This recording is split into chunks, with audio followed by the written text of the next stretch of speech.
चौंडीमधून मुख्यमंत्री देवेंद्र फडणवीस बोलतायत, थेट जाऊयात.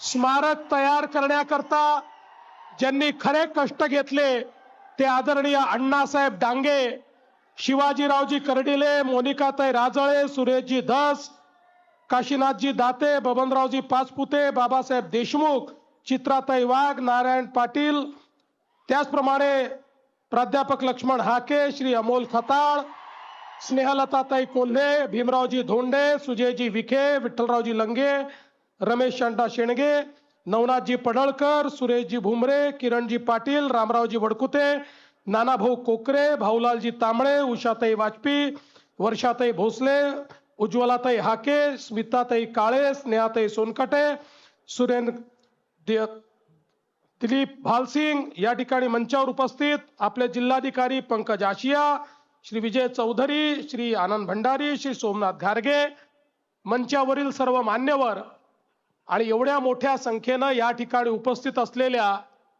माझ्या सर्व भगिनी आणि बंधूंनो, आज खरं म्हणजे राम शिंदे सरांनी आणि आम्ही सगळ्यांनी देशाच्या प्रधानमंत्र्यांना या ठिकाणी निमंत्रित केलं होतं. पण ज्यावेळी मी प्रधानमंत्र्यांना भेटलो आणि शिंदे सरांचं पत्र दिलं आणि सांगितलं की साहेब 300वी जन्मजयंती आहे, आपण चोंडीला आलं पाहिजे, त्यावेळेस प्रधानमंत्री मला म्हणाले, माझ्यासमोर प्रश्न होता, एकीकडे जन्मस्थळ होतं आणि दुसरीकडे कर्मस्थळ होतं. देवेंद्र, यावेळी मी पुण्यश्लोक अहिल्या देवींच्या राजधानीत कर्मस्थळावर सभा घेण्याचं ठरवलेलं आहे, पण पुढच्या वेळेस जन्मस्थळावर नक्की मी त्या ठिकाणी येईन, अशा प्रकारचा विश्वास. आणि म्हणून आज आपण बघितलं असेल, मध्य प्रदेश सरकारनेही अतिशय भव्य सोहळा हा त्या ठिकाणी पुण्यश्लोक अहिल्या देवींच्या 300व्या जयंतीचा ठेवलेला आहे. आणि त्या ठिकाणी आज देशाचे प्रधानमंत्री हे पुण्यश्लोक अहिल्या देवींचा गौरव करण्याकरता उपस्थित होते. आम्ही राष्ट्रपतींकरता देखील प्रयत्न केला, थोडा आम्हाला उशीर झाला होता, त्यामुळे राष्ट्रपती महोदयांकडनं देखील आम्हाला हाच संदेश मिळाला की जे काही वेदर अपडेट्स त्यांच्याकडे आहेत त्यामुळे इतक्या तातडीनं तो प्लॅन करता येणार नाही. आणि त्यांनी आम्हाला सांगितलं, उलट मला तर त्यांचे सचिव असं म्हणाले की आमच्या राष्ट्रपती महोदयांना फार आवडेल, त्यामुळे तुम्ही इतक्या घाईनी तर हा करता येणार नाही, कारण राष्ट्रपतींच्या कार्यक्रमाकरता खूप अनेक गोष्टी कराव्या लागतात, पण एक स्वतंत्रपणे जर तुम्ही आम्हाला कार्यक्रमाला बोलवलं तर निश्चितपणे आम्ही त्या कार्यक्रमाला येऊ. त्यामुळे मला विश्वास आहे की लवकरच या ठिकाणी पुण्यश्लोक अहिल्या देवींचं दर्शन घेण्याकरता देशाचे प्रधानमंत्री पण येतील आणि देशाच्या राष्ट्रपती पण येतील. आपल्याला कल्पना आहे, हे खरं म्हणजे एक प्रेरणा केंद्र आहे, हे ऊर्जा केंद्र आहे. आणि आत्ताच शिंदे साहेबांनी सांगितलं कशा प्रकारे लोकमाता पुण्यश्लोक अहिल्या देवी होळकर यांनी राज्याची बागडोर सांभाळली. खरं म्हणजे आपल्याला कल्पना आहे, या गावामध्येच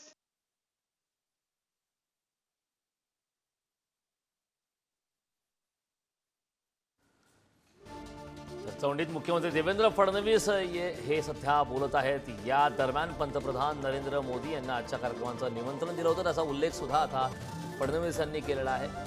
अहिल्यादेवी होळकरांचा त्रिशताब्दी जयंती सोहळा साजरा होतोय, त्या ठिकाणी उपमुख्यमंत्री एकनाथ शिंदे सुद्धा आहेत. हे दृश्य आपण पाहतो. आणि मल्हाररावांना वाटलं याच मुलीला माझी सून बनवलं पाहिजे, आणि मल्हाररावनी त्या ठिकाणी त्यांचं लग्न लावून दिलं.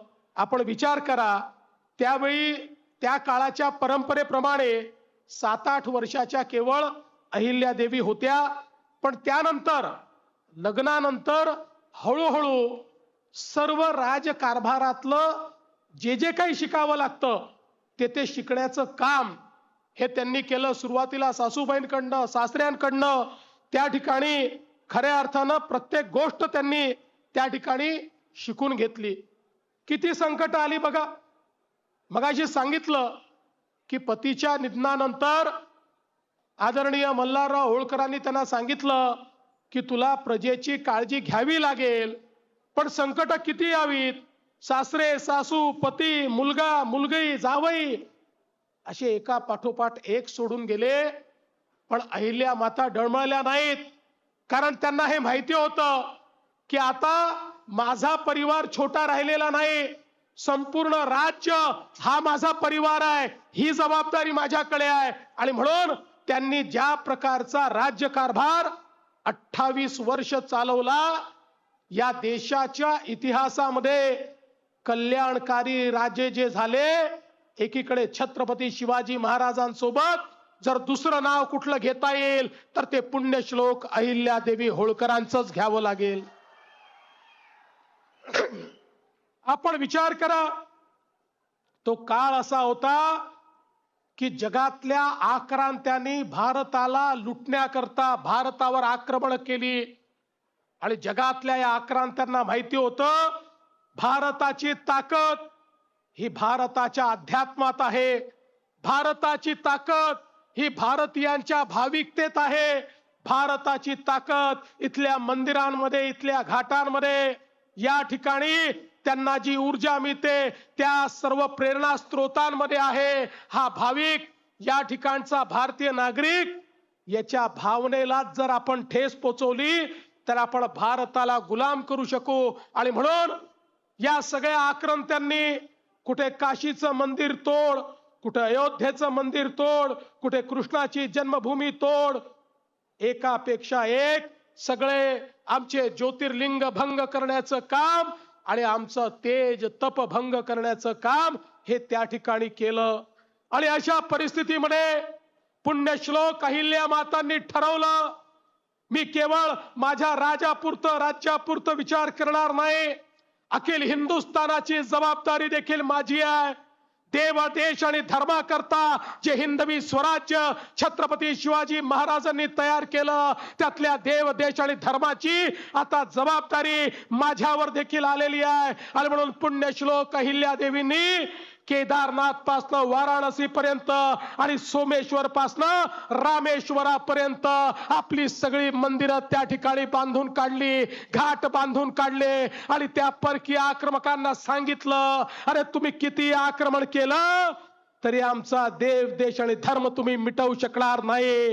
हा देव देश आणि धर्म आमच्या रक्तामध्ये आहे, तो मिटवण्याची ताकद तुमच्यामध्ये नाही. हे सांगणाऱ्या जर कोणी होत्या तर त्या पुण्यश्लोक अहिल्या देवी होत्या. बंधू भगिनींनो, औरंगजेबानं त्या ठिकाणी तोडलेलं सोमनाथचं मंदिर, कुठल्याही राजाची हिम्मत झाली नाही की या ठिकाणी जाऊन त्या मंदिराचा मी पुनर्निर्माण करेल. अशा प्रकारची मोगली दहशत औरंगजेबाच्या काळात आणि त्याच्या नंतर देखील होती. पण ही दहशत न जुमानता त्या ठिकाणी जाऊन ती जागा त्या ठिकाणी मिळवून आणि मंदिर बांधलं. पण मंदिर बांधताना थोडं बाजूला बांधलं, कारण त्यांना हे दाखवायचं होतं आपल्या सगळ्या भारतीयांना की अरे आता तरी शिका, आता तरी एकत्रित व्हा, तुमची मानकं या ठिकाणी तोडली जात आहेत. आणि म्हणून त्या ठिकाणी ते जे अवशेष होते ते अवशेष जाणीवपूर्वक त्यांनी कायम ठेवले. कारण पुण्यश्लोक अहिल्या मातांना माहिती होतं की जोपर्यंत आमचा भारतीय आमचा हिंदू हे अवशेष पाहणार नाही तोपर्यंत तो पेटून उठणार नाही. आणि तो जर पेटून उठणार नाही तर अशीच त्याची मंदिरं तोडली जातील. आणि त्याच भावनेनं त्यांनी ते मंदिर तयार केलं. आणि ही गोष्ट देखील खरी आहे की आज अहिल्या मातांना अपेक्षित अशा प्रकारचा त्या मंदिराचा विकास या ठिकाणी खऱ्या अर्थानं मोठ्या प्रमाणात झालेला आपल्याला पाहायला मिळतो. ज्या प्रकारे विश्वनाथाचं मंदिर, विश्वनाथाच्या मंदिराचा मोठ्या प्रमाणात विकास झालेला आपल्याला पाहायला मिळतो.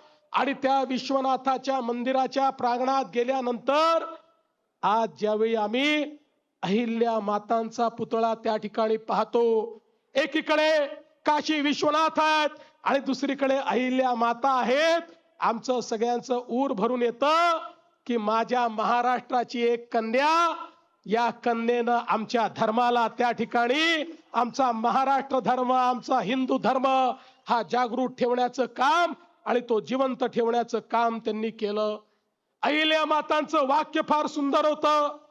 त्या म्हणायच्या राष्ट्रभावना आणि धर्मभावना या दोन्ही जागृत ठेवल्या पाहिजे.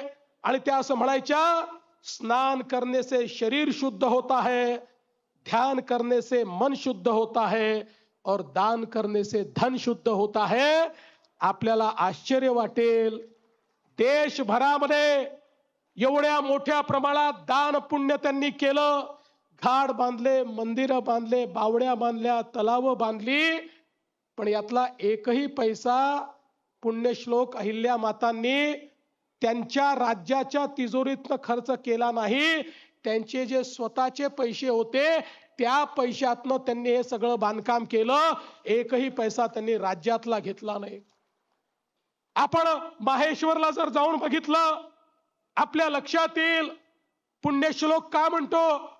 जसं छत्रपती शिवाजी महाराजांना त्या ठिकाणी आपण बघितलं श्रीमंत योगी म्हटलेलं आहे, कारण सगळी श्रीमंती असताना योग्यासारखे राहिलेले छत्रपती आपण बघितले. तशाच पुण्यश्लोक अहिल्या माता एवढी मोठी श्रीमंती होती, एवढं मोठं राज्य होतं, अतिशय समृद्ध अशा प्रकारचं राज्य होतं. त्या राज्यामध्ये पैशाचा देखील ओघ होता. पण अहिल्या माता कुठे राहत होत्या आपण जर बघितलं, एका छोट्याशा खोलीमध्ये राहत होत्या. एक छोटस देवघर होतं, त्यांची काही भांडी कुंडी होती, त्यांची स्वतःची काही वस्त्र होती. आपल्या स्वतः करता त्यांनी कधीही धनाचा वापर केला नाही. आणि म्हणून त्या पुण्यश्लोक झाल्या आणि म्हणूनच त्या लोकमाता देखील झाल्या. कारण आपल्या प्रजेला त्यांनी खऱ्या अर्थानं मुलासारखं वागवलं.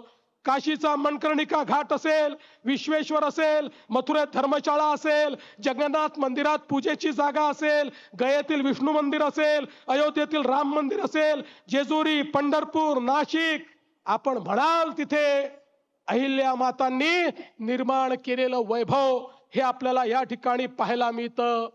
आणि प्रजेची काळजी घेणं काय असतं आपल्याला माहिती आहे. माळव्याच्या घाटामध्ये त्या ठिकाणी लुटारू आणि दरोडेखोर मोठ्या प्रमाणात लोकांना लुटायचे, त्यांचा बंदोबस्त होत नव्हता. या लोकमातेनी, राजमातेनी घोषणा केली, जो या दरोडेखोरांचा बंदोबस्त करेल त्याला माझी मुलगी मी त्या ठिकाणी आपली पत्नी म्हणून देईल, माझ्या मुलीशी त्याचं मी लग्न लावून देईल. आणि मग आपल्याला माहिती आहे की यशवंतराव फणसेंनी त्या ठिकाणी तो नायनाट केला. पण एक लोकमाता कशी असते, राजमाता कशी असते, त्यांनी हा विचार केला नाही. स्वतःच्या मुलीचा हात त्या ठिकाणी समोर ठेवून आणि संपूर्ण माळव्याला दरोडेखोरांपासून मुक्त करण्याचं काम हे लोकमातांनी त्या ठिकाणी केलं. खरं म्हणजे आपल्याला माहिती आहे की जी राजधानी त्यांनी तयार केली माहेश्वरवर नर्मदेच्या तीरी, ही केवळ साधी राजधानी नव्हती. त्या राजधानीमध्ये जगभरातले, देशभरातले वेगवेगळे विद्वान त्यांनी बोलवले. त्या ठिकाणी विणकर, सोनार, वेगवेगळं काम करणारे बोलवले आणि त्यांच्या माध्यमातून मोठ्या प्रमाणात तिथल्या लोकांना प्रशिक्षित केलं, महिलांना प्रशिक्षित केलं. त्यांच्या माध्यमातून सुंदर वस्त्र तयार व्हायला लागली. एक वेळ अशी आली, माहेश्वरी वस्त्र उभ्या हिंदुस्थानातल्या कुठल्याही राजाला वस्त्र कुठले घालायचे अशा प्रकारचा विचार जेव्हा यायचा त्यावेळेस माहेश्वर वरनं वस्त्र मागवली जायची. अशा प्रकारची माहेश्वरी वस्त्र त्यांनी तयार केली आणि त्यामुळे तिथला गोर गरीब समृद्ध झाला. मोठा कलावंत त्या ठिकाणी तयार झाला. एक मोठी अर्थव्यवस्था तयार झाली आणि त्या किती मुत्सद्दी होत्या. त्यांनी आयात निर्याती करता वेगवेगळ्या राज्यांसोबत वकील नेमले आणि त्या वकिलांच्या माध्यमातून हा व्यापार त्या ठिकाणी चालत होता. आणि हे सगळं करत असताना मगाशी शिंदे साहेबांनी उल्लेख केला, राज्य हे सुरक्षित राहिलं पाहिजे. सुरक्षित राज्य राहण्याकरता त्यांनी शस्त्रांची आयात केली नाही. जसं आपण बघितलं की आता नुकताच पाकिस्तान सोबत आपलं युद्ध झालं. आपल्या भारतात बनलेल्या ब्रह्मोसनी पाकिस्तानची तळ उद्ध्वस्त केलेली आपण बघितली. तसंच अहिल्या देवींनी देखील शस्त्रांचा कारखाना आपल्या राज्यात सुरू केला आणि इतक्या वेगवेगळ्या प्रकारच्या तोफा तयार केल्या की त्यांचं युद्ध कौशल्य आणि युद्ध सज्जता बघितल्यानंतर त्यांच्यावर कोणी हल्ला करण्याचाच विचार करणार नाही अशा प्रकारची युद्ध सज्जता त्या ठिकाणी त्यांनी तयार केली. आणि एवढंच नाही तर ऑपरेशन सिंदूरच्या वेळी आपण बघितलं आपल्या 2 लष्करातल्या भगिनी या आपल्याला त्या ठिकाणी ब्रीफिंग करायच्या, आपलं हूर त्या ठिकाणी अभिमानानं भरून टाकायचं. पण त्या काळामध्ये आपण विचार करा तो कसा काळ होता.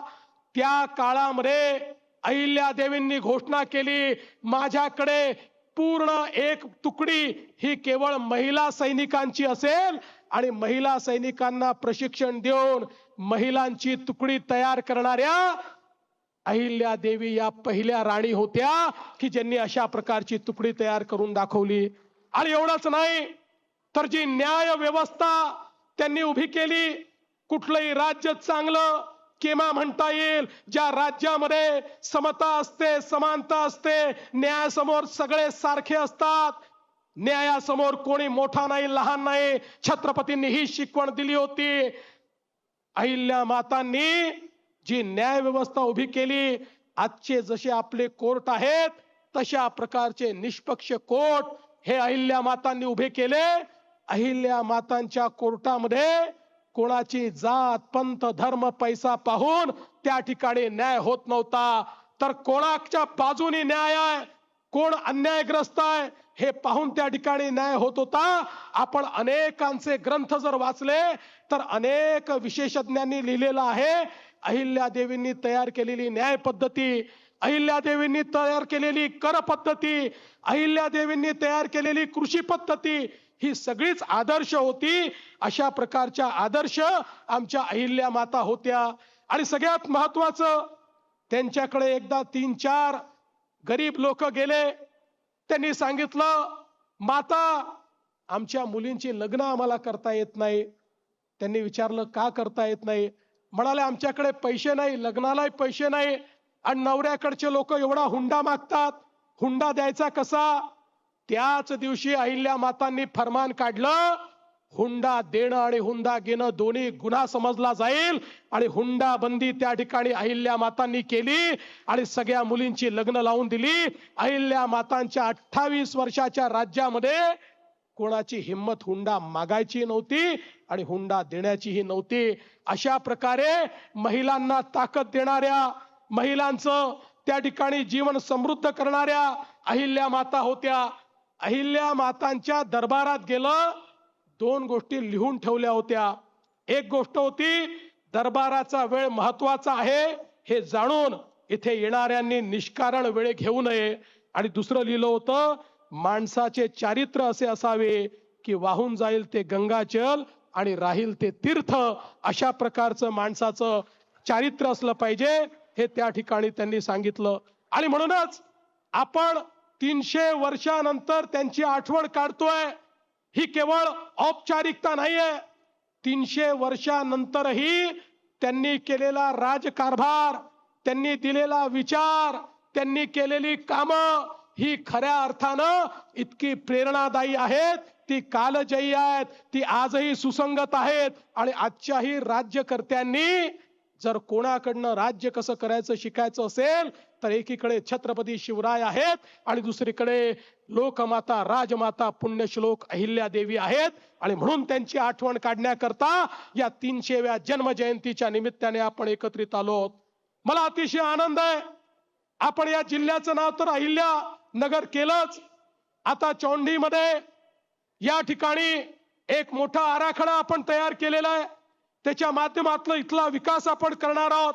आणि त्याच वेळी संपूर्ण देशात त्यांनी मोठ्या प्रमाणात काम केलं.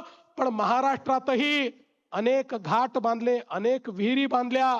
आपण जर अहिल्या देवींच्या काळातल्या विहिरी बघितल्या त्याला पायऱ्या आहेत. ती अशी बावडी आहे की ज्याचं पाणी आटत नाही. आणि अनेक तर देशामध्ये अशा ठिकाणी आहेत की आसपास दुष्काळ आहे पण त्या विहिरीला पाणी आहे. अशा प्रकारच्या पुण्यश्लोक अहिल्या मातेनी तयार केलेल्या विहिरी असतील, तलाव असतील, घाट असतील याचं संवर्धन करण्याचा निर्णय आपण घेतला आणि चांदवड असेल, त्र्यंबकेश्वर असेल, मल्हार गौतमेश्वर असेल, इथले जे तलाव आहेत त्याचं संवर्धन करण्याचा निर्णय आपण घेतला आणि अहिल्या मातांच्या माध्यमातनं या ठिकाणी आदिशक्ती अभियान हे आपण सुरू केलेलं आहे की ज्याच्या माध्यमातनं निश्चितपणे आपण या ठिकाणी आमच्या महिलांना सक्षम करू. आणि हे करत असताना कधी कधी इतिहास फार क्रूर असतो. छत्रपती संभाजी महाराजांचा इतिहास हा जनसामान्यांपर्यंत पोहोचण्याकरता दुर्दैवाने चित्रपटाची निर्मिती झाली आणि छावा चित्रपटानंतर आजच्या पिढीला तो दैदिप्यमान इतिहास काल आधी माहिती होता, पण तो जनसामान्यांपर्यंत पोहोचण्यात कुठेतरी आपण अपयशी झालो होतो. आणि म्हणून आमच्या लक्षात आलं की सिनेमा एक असं माध्यम आहे की ज्यातनं इतिहास पोचू शकतो. आणि म्हणून आपल्या मंत्रिमंडळाने निर्णय केलेला आहे अहिल्या मातांच्या जीवनावर बहुभाषिक कमर्शियल चित्रपट आपण तयार करणार आहोत, जो सगळ्या भाषांमध्ये त्या ठिकाणी आपण तयार करणार आहोत, जेणेकरून केवळ महाराष्ट्रात, मध्य भारतात नाही तर संपूर्ण भारतामध्ये अगदी दक्षिणेपासून उत्तरेकडे, पश्चिमेपासून पूर्वेकडे सगळीकडे अहिल्या मातांचं हे चरित्र, त्यांचं काम, त्यांचं कर्तृत्व आणि या देशावरचे आणि समाजावरचे त्यांचे उपकार हे शेवटच्या माणसापर्यंत पोचले पाहिजे, हा आपला निश्चितपणे या ठिकाणी प्रयत्न आहे.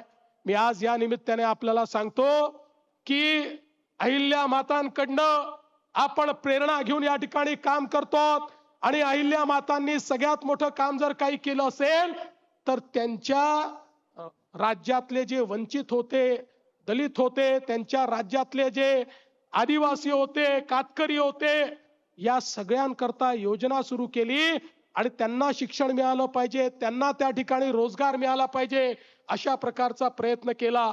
आणि म्हणून मी आपल्याला एवढंच आश्वस्त करतो की ज्या प्रकारे वंचितांकरता अहिल्या मातांनी राज्य चालवलं, आम्ही देखील हे युतीचं सरकार अशाच प्रकारे वंचितांकरता या ठिकाणी चालवू आणि त्याकरता आम्ही आमच्या जीवनाचा एक एक क्षण घालवू, ही प्रतिज्ञा आज अहिल्या मातेंच्या वतीनं समोर आम्ही सगळे या ठिकाणी करतो. आणि आपण या कार्यक्रमाकरता या ठिकाणी आम्हाला निमंत्रित केलं, पुन्हा एकदा अहिल्या मातांच्या चरणी दर्शन घेण्याची संधी दिली, त्याबद्दल आपले आभार मानतो आणि माझं बोलणं संपवतो.